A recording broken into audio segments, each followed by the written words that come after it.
komunitas kami ini salah satu komunitas yang masuk bantuan dari pemerintah dari Balai Bahasa Provinsi untuk mengembangkan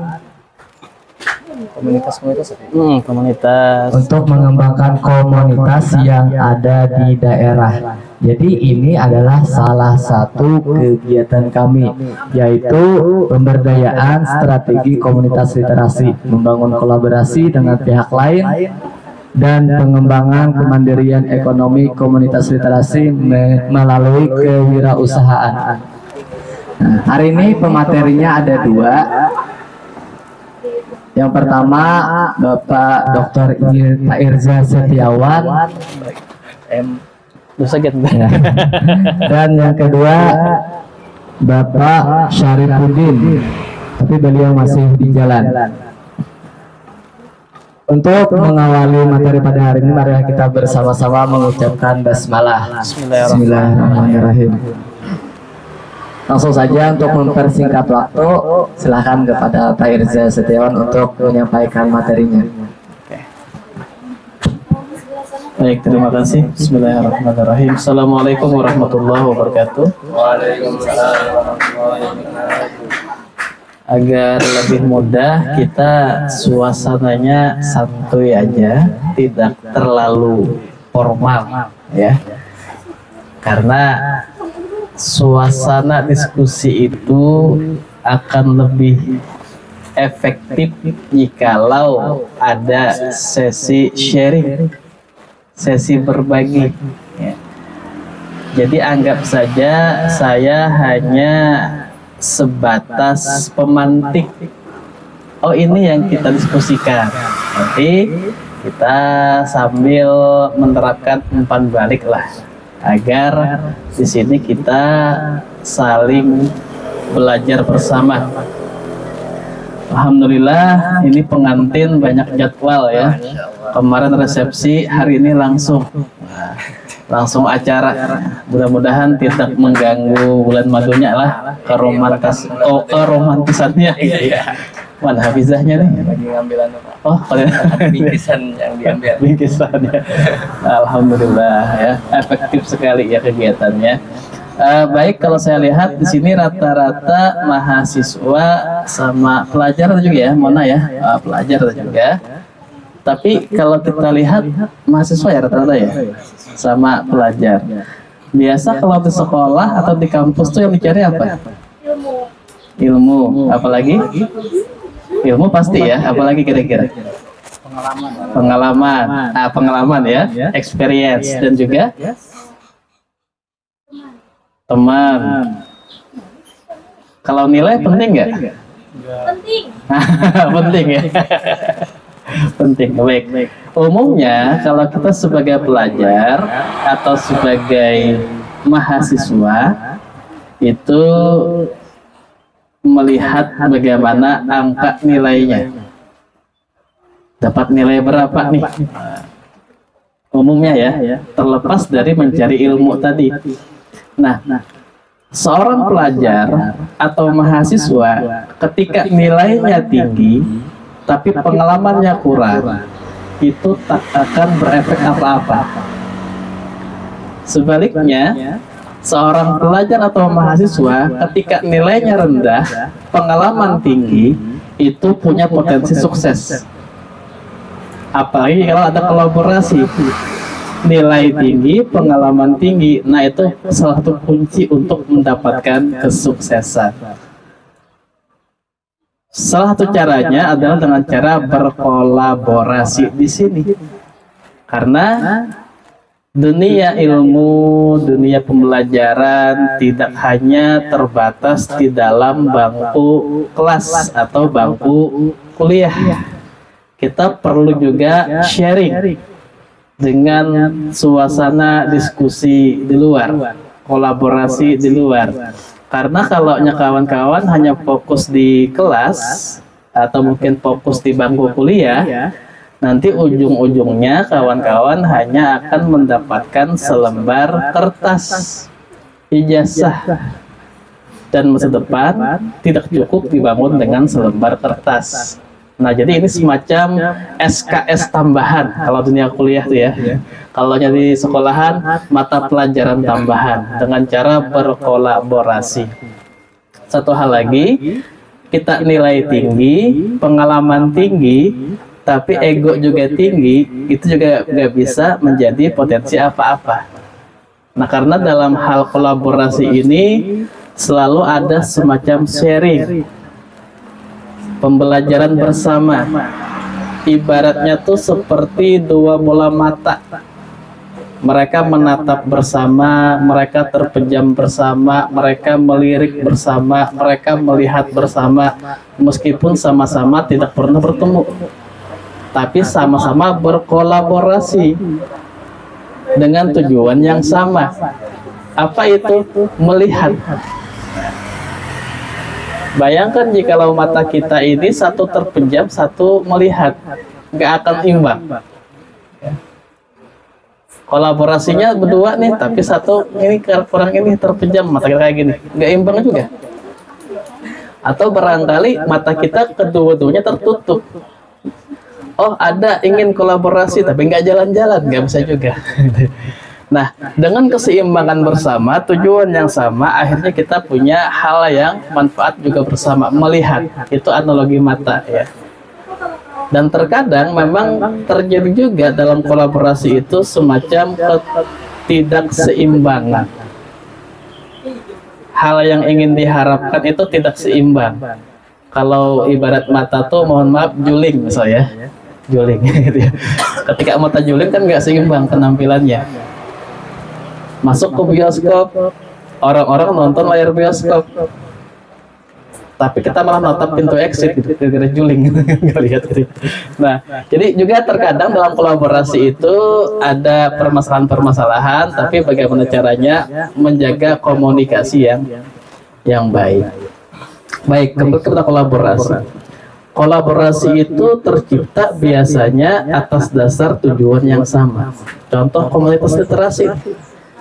Kita punya ID, kita punya program, ternyata tujuan kita sama, akhirnya mereka bersama-sama nih untuk mencapai tujuan tersebut. Terkadang kolaborasi juga bisa didapatkan dari pemerintah. Pemerintah punya anggaran, kita punya ID.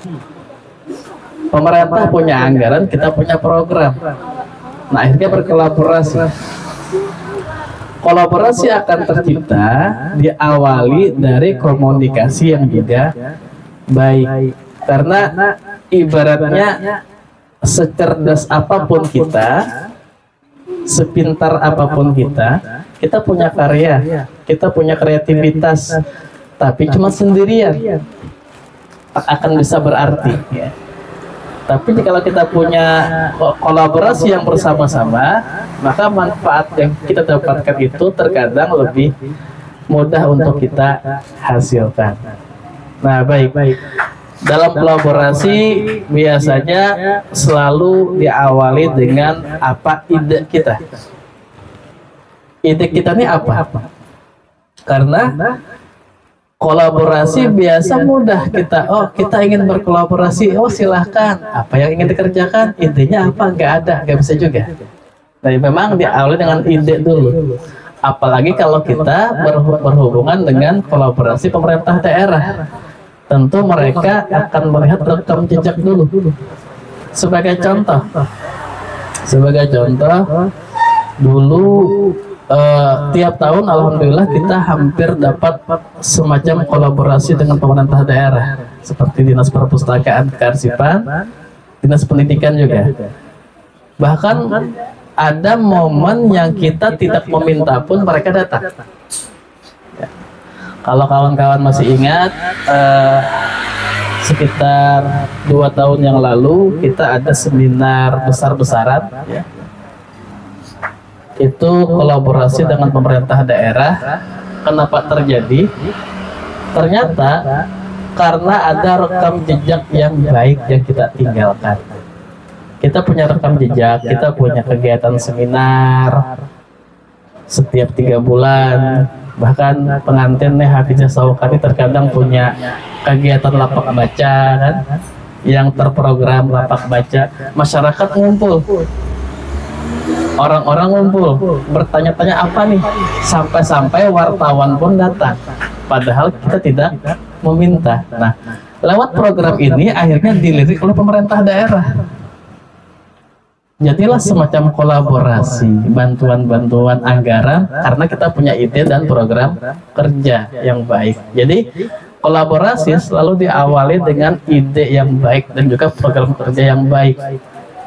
Terus juga bagaimana rekam jejak yang kita tinggalkan. Di zaman sekarang sangat mudah sekali dalam membuat rekam jejak yang baik, karena untuk mempromosikan program kita mudah. Kita sekarang ada media sosial. Nah, karena itu medsos itu penting. Oh, kita punya apa? Komunitas sebuku. Program kerjanya perlu kita petakan. Contoh untuk hari ini saya rekam kegiatan kita kan sebagai wujud promosi.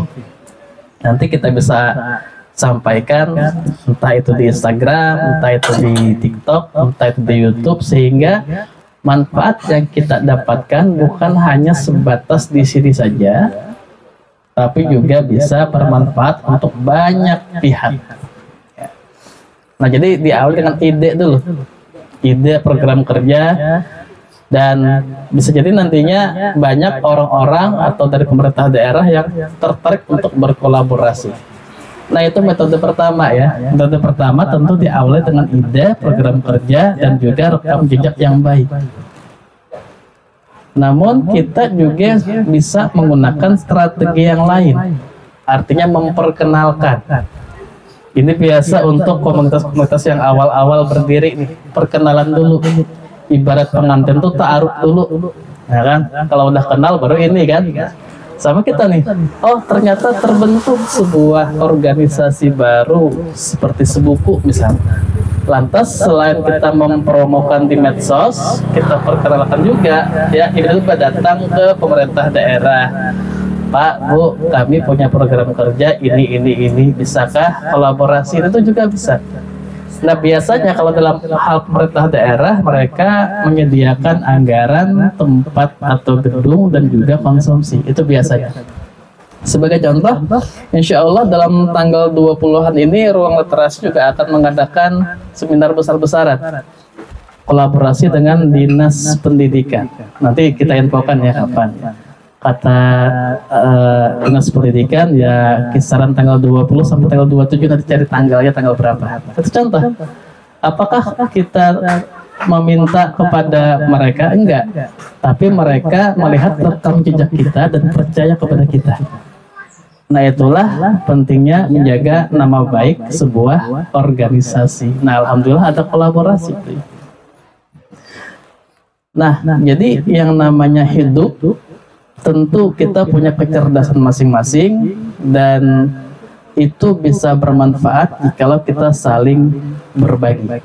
Nah, disinilah kawan-kawan pelajar, kawan-kawan mahasiswa, ya di sini ada yang sudah lulus kuliah di sini. Mungkin Hafidz Sawkan itu lulus ya, atau si Rafi'i sudah lulus ya. Tapi di sini meskipun udah lulus kuliah, lulus sekolah, tetap mendapatkan pengalaman yang berharga.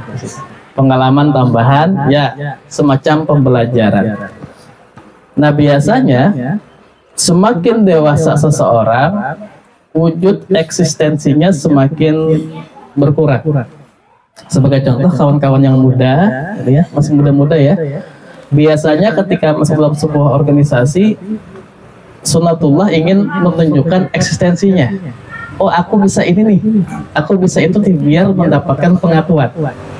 Ya kan, terkadang ada kan, ya sunatullah lah kita hadir untuk mendapatkan pengakuan. Tapi umumnya semakin dewasa seseorang, wujud itu semakin berkurang.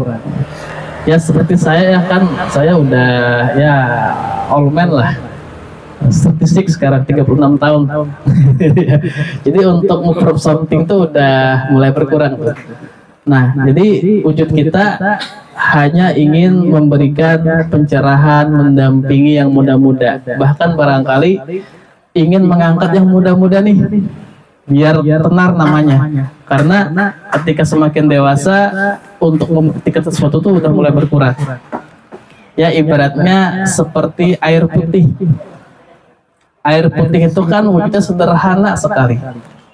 Mungkin kurang bermakna. Tapi semewah apapun minuman yang lain tak akan berarti tanpa ada air putih. Kayak gitu. Menyinari kawan-kawan di lingkungannya. Tapi ketika kawan-kawan masih muda, ya nggak apa-apa. Prove something aja. Oh, aku bisa ini, aku bisa itu. Tapi nanti ada masa-masanya kawan-kawan yang ingin mengangkat generasi-generasi setelahnya. Oh, ada anak muda yang masih umur 20-an, ada anak muda yang masih umur belasan, ya. Ah, nggih. Coba nggih. Nah, kadang-kadang kita yang sudah 30-an, 40-an ini ingin mengangkat yang muda-muda, ya, gitu. Ya, agar juga ada semacam regenerasi. Karena biar bagaimanapun tadi yang saya katakan, nilai tinggi, pengalaman tinggi, punya potensi untuk sukses. Nilai tinggi, pengalaman rendah, sangat sulit untuk mendapatkan sesuatu. Tapi ketika nilai tinggi, pengalaman tinggi, ego masih belum bisa kendalikan, juga nggak akan bermasalah. Nah, karena itu ketika sudah biasa, semakin dewasa seseorang, semakin tinggi pendidikannya, muncul ego biasanya. Nah, ini yang harus kita turunkan. Kita turunkan agar bisa seimbang dengan yang muda-muda, kolaborasi dengan yang muda-muda, ya. Karena itu umumnya saya alhamdulillah bisa berinteraksi dengan Hafizah, dengan Saukani, dengan Rafi'i yang memang usianya mungkin di bawah saya lebih 10 tahun tuh. Gimana caranya menurunkan ini? Karena biasanya kan kalaunya komunikasi dengan yang lebih tua atau komunikasi dengan yang guru kita lah atau dosen kita, ada rasa minder nih. Minder. Nah, jadi kita lepaskan gelar itu agar bisa sharing. Jadi saya selalu ketika di komunitas ruang literasi, di komunitas seperti di apa aja, saya melepas gelar saya agar tidak ada sisi canggung atau rasa minder kawan-kawan untuk saling sharing, saling diskusi. Nah, itulah kenapa saya sama kawan-kawan terkadang bergayaan aja, biasa-biasa aja kan, agar tidak ada rasa semacam dinding pembatas tuh, meskipun kita lebih tua gitu. Nah, inilah mudahnya agar kita bisa saling sharing. Karena biar bagaimanapun, kalau kita masuk dalam sebuah lingkungan, jadilah seperti gelas kosong.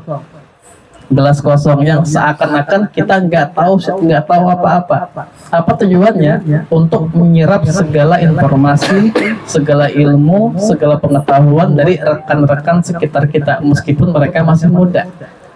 Meskipun mereka barangkali tingkat pendidikannya masih di bawah kita, tapi tetap kita ambil ilmu-ilmu dari mereka. Nah, inilah bagaimana kita menurunkan rasa tinggi hati agar saling berkolaborasi, gitu ya. Nah, karena di sini juga rata-rata mahasiswa saya juga di rata-rata di sini sebagai peserta. Tapi kita tetap berkawanan aja lah, agar tidak ada rasa minder untuk diskusi. Ya, baik. Nanti kita lebih perbanyak sharing saja ya. Karena kalau kita menyampaikan materi tanpa umpan balik, seakan-akan kawan-kawan tidak ini mendengar saja. Kalau kita saling berbagi, insya Allah suasana diskusi kita semakin efektif. Apa Pak Pian, Narun Pian? Syarif, ya Pak Syarifuddin. Apa sih sobatnya? Nanti insya Allah dilanjutkan oleh Pak Syarifuddin ya sebagai narasumber kedua. Baik, sebelum Pak Syarif, saya jam 1:30 ngajar sebentar ke kelas. Habis ngajar balik lagi ke sini. Ya, itu Pak Syarif lah. Lalu ngajar 1:30 mata kuliah di kampus dia, ngajar sebentar, mungkin agak setengah jam ngajar ulang. Nanti kita kembali lagi untuk sharing, diskusi ya. Ya baik. Itu mungkin dari saya. Semoga bermanfaat. Akhir kata, assalamualaikum warahmatullahi wabarakatuh.